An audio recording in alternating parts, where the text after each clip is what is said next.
In the 1973 Arab-Israeli War, the Saudis, again under overwhelmingly public pressure, withdrew oil from the market. The contradictions of the Saudi-American relationship reached its peak in the mid-1970s, when high officials in Washington openly threatened for the first, but not last time, the possibility of seizing the Gulf oil fields.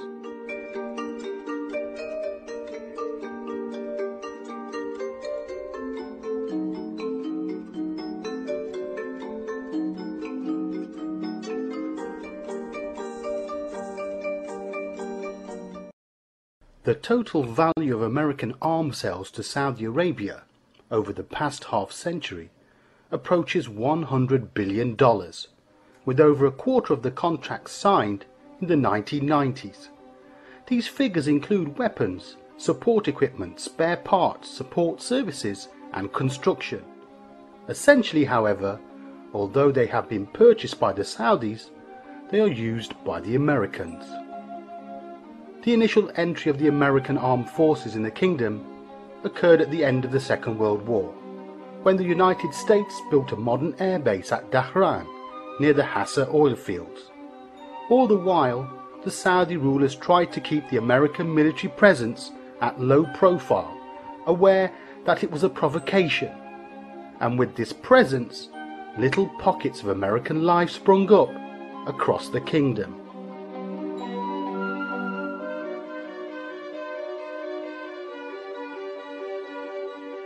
However, arms sales, like that of so many to Muslim countries, were not without their conditions and limitations.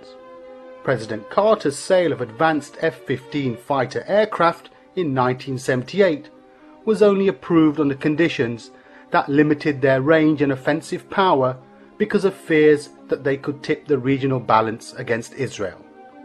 Initially, President Reagan's sale of military equipment was only to help the Saudis guard against attacks on their oil installations. It included military aircraft, refueling tankers and air-to-air missiles.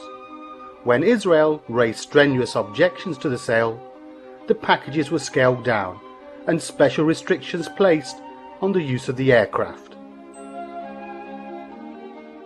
The ultimate act of dependency came in the 80s, when under American instruction the Saudis signed the Nuclear Non-Proliferation Treaty, effectively forswearing any nuclear ambitions. United States arms trade with Saudi Arabia increased dramatically throughout the 1990s. Of a total of $14.5 billion in contracts signed, $6.1 billion preceded the First Gulf War. American military presence also increased further.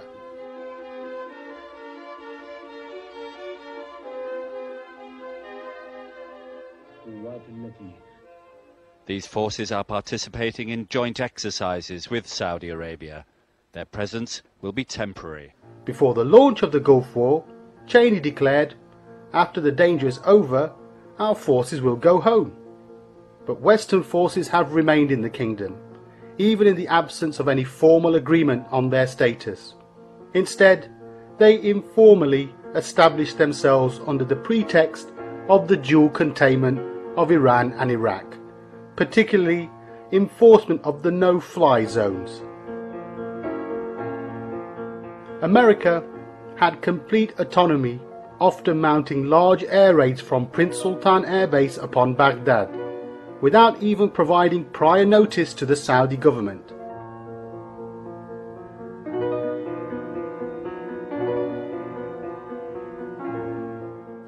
Since then, they have treated the bases and the territory as their own.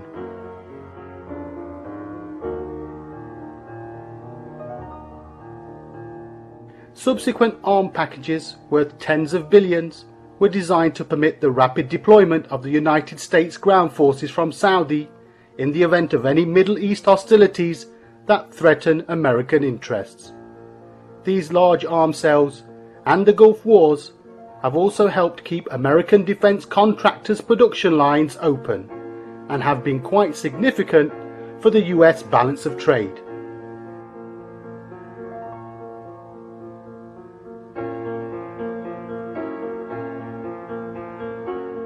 Nevertheless, the buying sprees of past decades have not lessened the kingdom's essential dependence on the United States for its defense and security.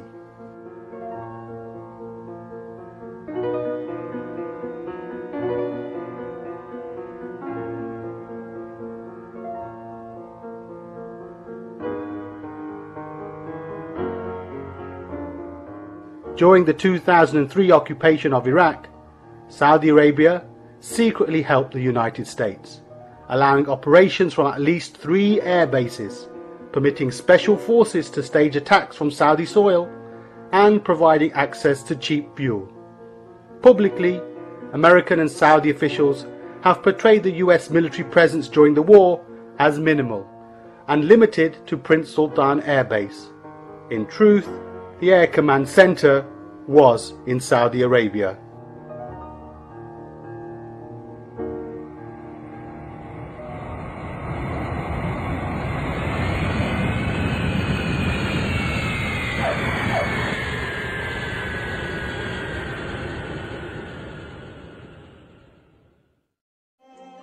Corrupt regimes plague the Muslim world, and like most other Muslim rulers, the Saudis have never had the interests of the people at heart.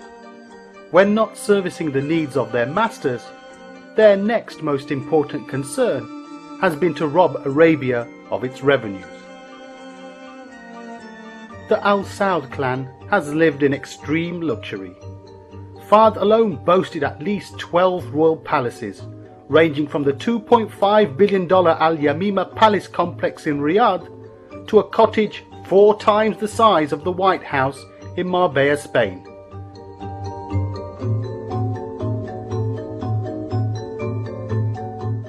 He owned several jets and yachts, including one priced $60 million, all with gold bathrooms, and a fleet of Rolls-Royces, Cadillacs and Mercedes.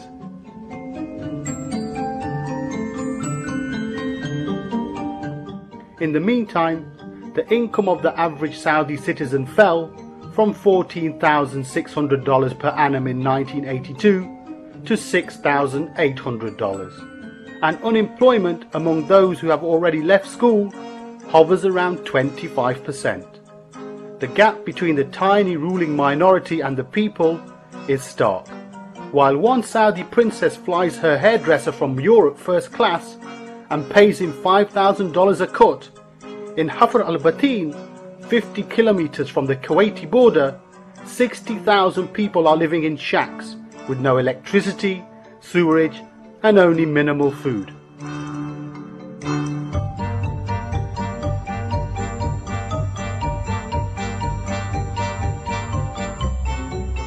Saudi Arabia, one of the richest countries in the world resource-wise, now has foreign debts of $28 billion. And domestic debt has increased to $170 billion. Over the last 30 years, $3 trillion have been generated mostly by oil. Yet only $1 trillion have been reinvested into the country. The other $2 trillion remain unaccounted for.